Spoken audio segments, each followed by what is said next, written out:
a look at worksheet number 14 now, questions 2 and 3. All the questions involving Millikan, they're all pretty much the same. We got to watch out for little things like unit conversions and so on, but for the most part, they're all the same. We always start by writing down those two equations, subbing in numbers, getting a time, getting the other time from that, and then subbing it back in and getting the answer that you're looking for. Question number 2 says Michelson used an 8-sided mirror. Okay, that's important because we're either going to multiply or divide by 8 down the road here. The mirror was rotating at 1.87 times 10 to the 6 revolutions per hour. Look if I circled that. That's RPMs, RPH, revolutions per hour. We want what? RPS, or what's the other unit that we use in place of RPS, revolutions per second? Hertz, yeah. 2 hills are 35 kilometers apart. What's the speed of light going to be here? 2 equations you guys just told me a minute ago when we were reviewing. V equals d over t, t is equal to 1 over f. This would be the time for 1/8 of a rotation. This is time for 1 complete rotation. Then we said sub in numbers.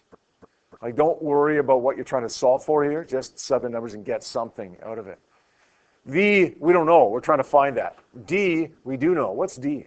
The distance the light travels between hill 1 and hill 2 and back again. 70 kilometers. Good. We're going to convert that to meters. We end up getting 70,000 meters. And we divide that by, what, the time for 1/8 of a rotation, which we don't know. So what I've done so far hasn't really helped me. It's okay. And move on to the next equation. We don't know what T1 is, but we do know what F is. Almost. This is 1.87 revolutions per hour. How do we convert that to revolutions per second? Divide by 60 to get revolutions per minute, and then divide by 60 again, or divide by 3,600. Same thing, right?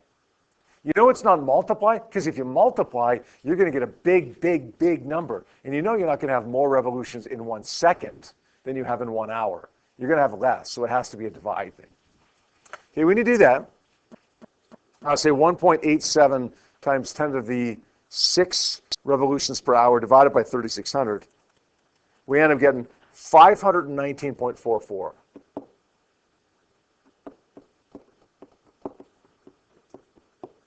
Is that a reasonable number? What do you say we usually get for frequency? 10 to the 2? This is right smack in the middle there, 10 to the 2.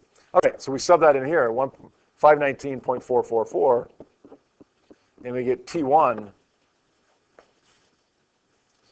1.9251 times 10 to the negative 3 seconds. We always solve for a t, right? Big T or little t. But remember, Taylor, remember if we solve for a t, it's never the one we want, right? We got big T. How am I going to get little t here? Yes, divide by 8. Little t is equal to 2.4064 times 10 to the negative 4 seconds. And now we take that number, sub it back into here, and do the division there. We end up getting 2.91 times 10 to the 8 meters per second. So, listen, there's always little tricks, right? Like this, that was the biggest thing here. Make sure you double the distance, 35 kilometers.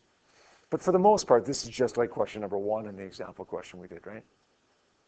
Same strategy, same way to think through this question and all the other ones as well. Let's try number 3. What's the frequency of rotation of a 6-sided mirror? Why did I circle this? Yeah, we're used to 8, right? All the questions we've done so far have been 8-sided. This is 6-sided, so we got to either multiply or divide by 6 rather than 8. 30 kilometers apart, 30 instead of 35.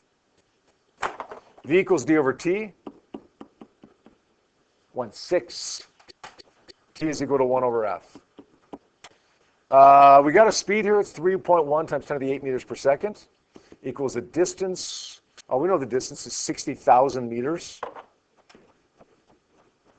divided by the time for 1/6 of a rotation. Look at that. We can actually calculate T16 now. T goes up, 3.1 comes down.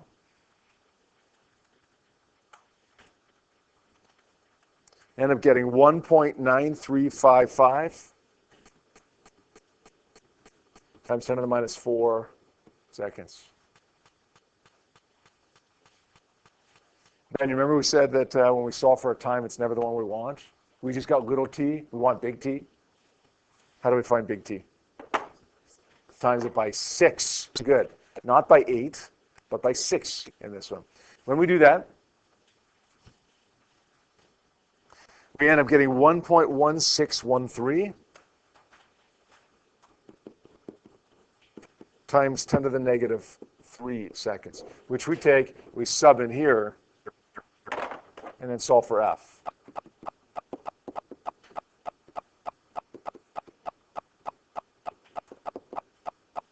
When we do that, we get 861. Is that a reasonable number for frequency? Yeah. Yeah, usually it's 10 to the 2, and that's 10 to the 2. Usually a little bit lower than that, but that's in the range, right? Why is it a little bit different than what we're used to seeing, usually in that 600-ish hertz range? Well, remember that we got 30 kilometers instead of 35, and we've got a 6-sided mirror instead of an 8-sided mirror. So when you see different numbers of sides and different distances, okay, we're going to get a little bit different values for frequency and such, but it's still in that range.